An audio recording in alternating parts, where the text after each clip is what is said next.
لو أنزلنا هذا القرآن على جبل لرأيته خاشعا أنزلنا هذا القرآن على جبل لرأيته خاشعا أنزلنا هذا القرآن على جبل لرأيته خاشعا متصدعا من خشية وتلك الأمثال نضربها للناس لعلهم يتفكرون.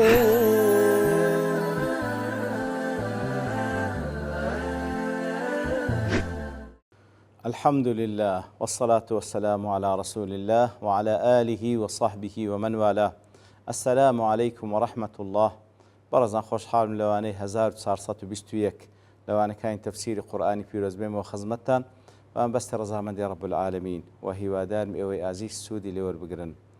أعوذ بالله من الشيطان الرجيم. بسم الله الرحمن الرحيم. إلا امرأته قدرنا إنها لمن الغابرين. والله خوش ويستان لسياقي وآتانك رب العالمين باس لقصة إبراهيم دكا عليه الصلاة والسلام بتايبتي كاتك وميوانا كاين دين كبريتين لكم ملائكة لسر شيوي بشر كالسرتادا الناس خواردين لو أمان دكا بلام كأوان دز لبو خواردن نابن إتربيان دفرم إنا منكم مجيلون باشان أوانش خوان لبو كشف دكن أوان ملائكتي خوان هاتينا يكم شد مجدي بيبدن ببوني كوريك كوا عليم بي پاشانیش ئیبراهیم لیان دەپرسی عەلەیهی سڵاو وسەلام دەی باشە چ کارێکی دیکە لە بۆی هاتینە؟ ئەوانیش دەڵێن ئێمە هاتینە لە بۆ ئەوەی کەوا قەومێکی موجریم لەناو ببەین. ئەو قەومە جەریمەیان زۆر قێزەونە زۆر فەسادیان کردیە ئیلا ئالە لووت نەبی لەناو ئەو قەومە لووت و ئالەکەی کەوا موسڵمانن ئەوان نەجات دەدەین بەڵام لەناو ئالە لووتیش ئیلا امرأته قدرنا إنها لمن الغابرين وات إلا امرأة لوط تنها خيزان لوط نبي قضينا أنها من المهلكين الباقين في العذاب لكفرها كواتا إما هاتين لبو قوميش مجرم لنا بين لنا أو قوم مجرمة بابني آل لوط نجات دين آل لوط نجات دين لنا آل لوط تنها خيزانكي نبيك أو دمينية توا لناو عذابك لقل قوم مجرمك لناو دسي لكفرها أبرو إيش كافرة. ابن عاشور ضل استثناء كليرة متصلة.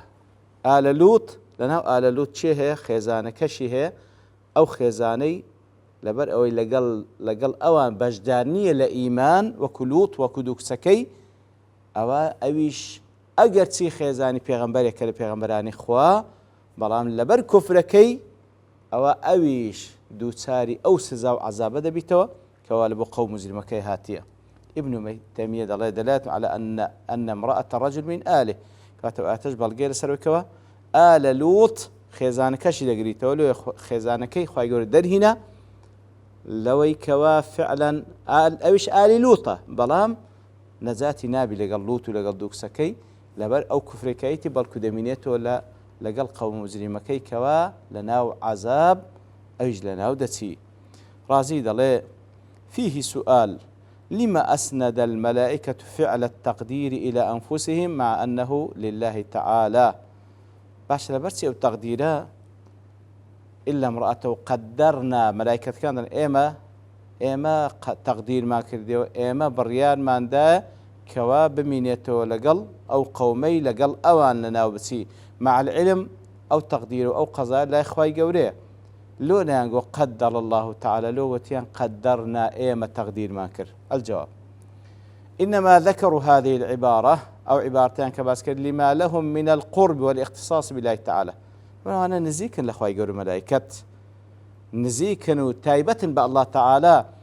وكودر خاصي هر ملكك أو أنا كان نزيكن لهر ملك باشاك درين مثلا دبرنا كذا وأمرنا بكذا إيما بريار ما داوابكين إما خطة من دانا وابكن والمدبر والآمر هو الملك لكاتك دا أو كوا تدبير كيدك وأمر كيدك خذي ملكك بلام باورين أواني كليش نزيكن أواني جدرين إما لقل دابوين وإنما يريدون بذكر هذا الكلام إظهار ما لهم من الاختصاص بذلك الملك كواتا كدلين إيما وامان كير وكو ملائكتان كدلين قدرنا تقديرك تقدير إخوة كواتا أو بلغي لسر أو كوا أوان بفرمان إخوة قولة هاتينا نزيك لأخوة قولة تايبة بأخوة قولة ديرا بوشيوية أو تقديرو أو بريادنا بالخوان ما العلم تقديري برياري الله تعالى. سعدي دلي في هذه القصة من العبر براسي وقصة سندين عبرة لوردجيره عنايته تعالى بخليله إبراهيم تمشاك عنايته تاوديري رب العالمين وقرنجي داني رب العالمين به خوش ويستكي خو إبراهيم فإن لوطا عليه السلام من أتباعه لوط برازايبوه عليه الصلاة والسلام لأتباع إبراهيم وممن آمن به طبعا إيماني به هنا فكأنه تلميذ له وكو قتابية إبراهيم عليه الصلاة والسلام. فحين أراد الله إهلاك قوم لوط كاتك الله تعالى بالريار دا إرادة لسر قوم لوط لنا وبا حين استحقوا ذلك طبعا كاتك بالريار دا أو قوم مستحق بلنا تسون أمر رسوله أن يمروا على إبراهيم عليه السلام يكم زار فرمان با ندرا وكان خوي ذكر رب العالمين كملائكة بسن بلاي إبراهيم دا عليه الصلاة والسلام كي يبشروه بالولد لسرت هذا مجدي بيبدن كوم دالي دبي ويخبروه بما بعثوا له وهو هوالي بيبدن كواب بتس وظيفة يقنادرين وانا حتى إنه جادلهم عليه السلام في إهلاكهم حتى وكل سورة هود مجادلة شيان لقل دكا لسورة العنكبوت مجادلة شيان لقل دكا بلام اوان قناعتي بيدينو دلين او برياري خوي يقولوا حتى وكوش قناعة دين كواتا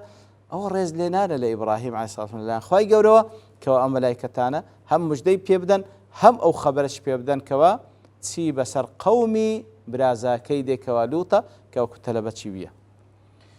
فلما جاء آل لوط المرسلون ملائكة كان او ميوانانا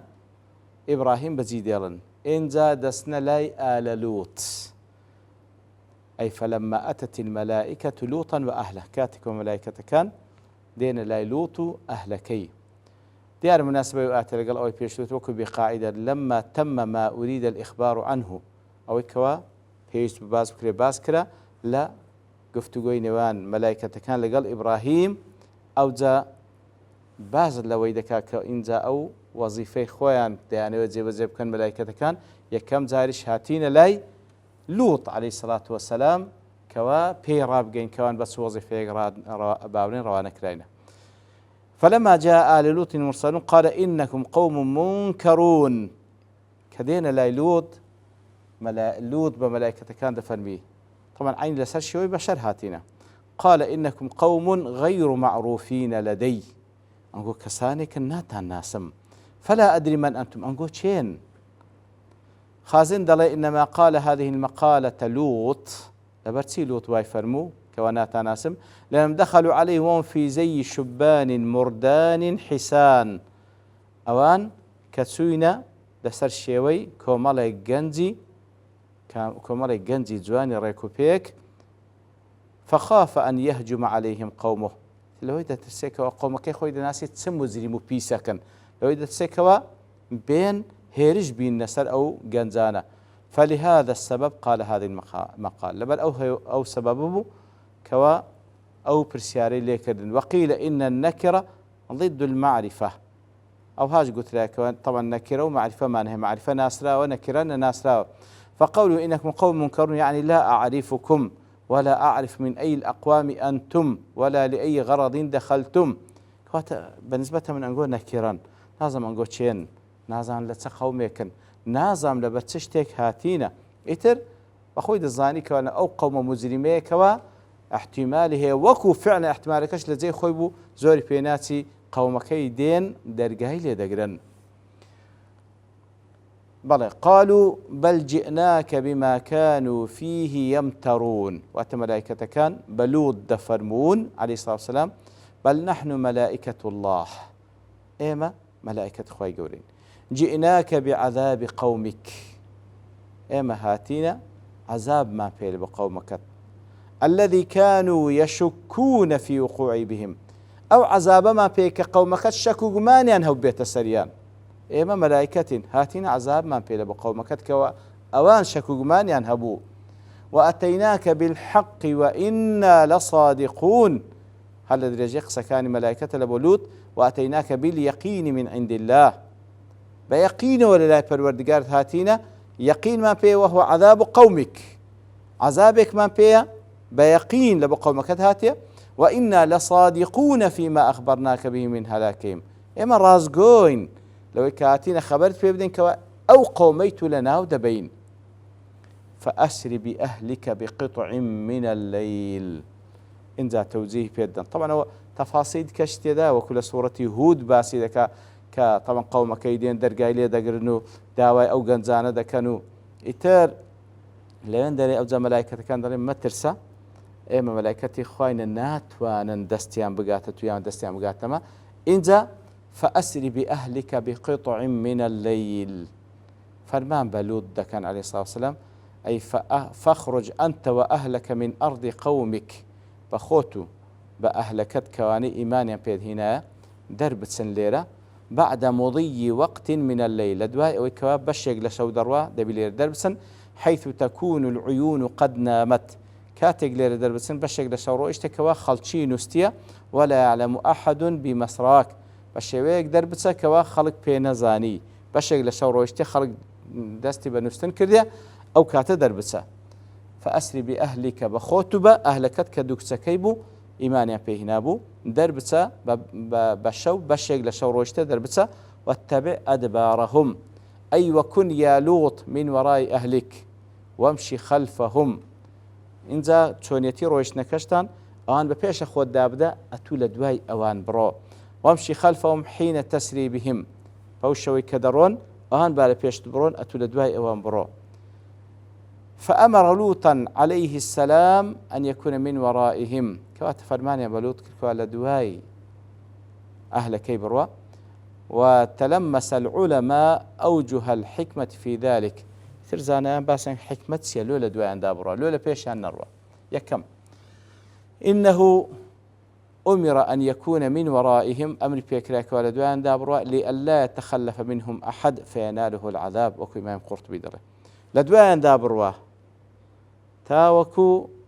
هیچ کەسێک بەجی نەمینێ لەو ئالەی کەوا ئیماندارە ئیتر سزای بێتە سەری فهذا أحفظ لهم وەکو ابن كثير دەڵێ ئەوها پارێزراوترە کە لە دوایان بڕوە تەئمین بیلەوەی کەس بەجی نەمایە. دوو ليكون أقربهم إلى الملائكة وإلى محل العذاب وملائكة إنزا لدواي أوانا لناو قومكي وكواتتاوكو لوط كلدواي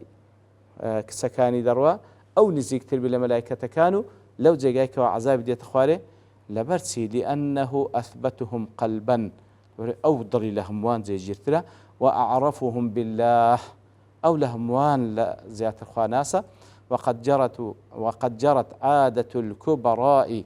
إثر عادتي قور بيوان شروا أن يكونوا أدنى جماعتهم إلى الأمر المخوف سبحان الله عادة بياوي قور وك بيغمبر خمس صلى الله عليه وسلم دائما كوا لا غزوات كان حالتك زور تندبا أوان خوان لبشت بيغمبر دنا صلى الله عليه وسلم إتر عادتي بياو قوران واكوا بخوي دبي لجماعتكي نزيك تربي لو اشتكوا زي جاي ترسى سماحا بأنفسهم وتثبيتا لغيرهم بياوي قور وابوا خوي دا تبري لكار قور كان خوي تصحية بيدا تاوكو أوان ديكاش زياتر خورا قربن لخالة شديكا لألا يشتغل قلبه بمن خلفه بقاعدة له كواتا أقل لبشتو نبي لبيشو بروا ضلي هر بيوس أواني بشتو هاتيني أناتي بس بخوي لبشتي عن دروا تاوكو تواو ضلي زيجير بيتن ضلي بيوس نبي بواني كوالا بشتي بزيماينا تارم ليكون كالحائل بينه وبين العذاب الذي يحل بقومه بعقب خروجه طبعا أودا زاني كوالا دواي درسوني وان عذاب دسر قوميان اتبتاوك أو لبين عذابك ولبين إيمان داران بي تنويها ببركة الرسول عليه السلام وكو بركته بيغمبرانا بينزم لأنهم أمروه ألا يلتفت أحد من أهله إلى ديار قومهم وهروها وكل بشكيت كي آت كذا ديتن كوا فرمانش بيذا كان بخول لدوان دابرو وهروە هیچ کەسێک لەنگۆ ئاور لە دواوەی نەداتەوە لأن العذاب يكون قد نزل بديارهم چونکە عذاب دێت خوارێ فيكون وراء أهلي يخافون الالتفات لأنه يراقبهم يتركوا ابن عاشور دەڵێ کە لود لە دوایەوان بڕوا ئەویش پێیانی گوتە ئاور مەدەنەوە ئیتر ئەو کە لە دویان دەڕوا ئەهلەکەشی ئاور نادەن چونکە زانی ئەو مراقبەیان دەکە ئیتر ئەو چەند حکمەتە باز دەکەن والله أعلم ولا يلتفت منكم أحد أي ولا ينظر أحد منكم وراءه كواتە پێشیان بڵێ هەمویان کەس ئاور نەداتەوە کە دەردەسن ولتجدوا في السير بجدي وبمضبوطي برن فتتباعد عن القرية تاوكو دور كونوا لو قندا وتنجو من العذاب النازل بأهلها تاوكو نزات تامبي لو عذابي كوا داد بزي لبوسر أهلكي إتر لبرتسي نهيان لكركا أور بدنوا تاوكو ليجد في السير تاوكو بتنجاوي برن كاجر أور بديو تأخير دبي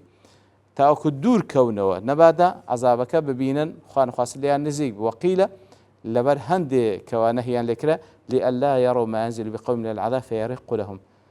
با آورنا دن نبادا بتاعي خوان بين عذابي دسر ضليان بسوتي لبا قوم كيان إتر لبر هندي أو حكمة بازك والله أعلم وامضوا حيث تؤمرون إنزا فرمانيا بيكرا مبرون برو أو زيغاي كفرمان تام بيكرا بتسن همو تخطيتك للآن خواهي قولا داندرا وامضوا حيث تؤمرون بصيغة فعل مضارعة كواتا يكون معهم بعض الملائكة عليهم السلام كواتا أو بلغير سروي كوا هندق الملائكة لقال يان فرمانيا بيكرا أو هابرون أو هابرون برأوا اتجاه هبرون يتربوا الشيوية أو حال تجبر دوام دبي تتريج ما درباري أو قفتقوا نيوان ملائكة لوط وأوي كوا بس القوم كيدي برام لبرتوابوني كاد دوستين بابشتوان الله تعالى واني دهدو دين وخصمتي وصلى الله وسلم على نبينا محمد وعلى آله وصحبه أجمعين وآخر دعوانا الحمد لله رب العالمين لو أنزلنا هذا القرآن على جبل لرأيته خاشعا أنزلنا هذا القرآن على جبل لرأيته خاشعا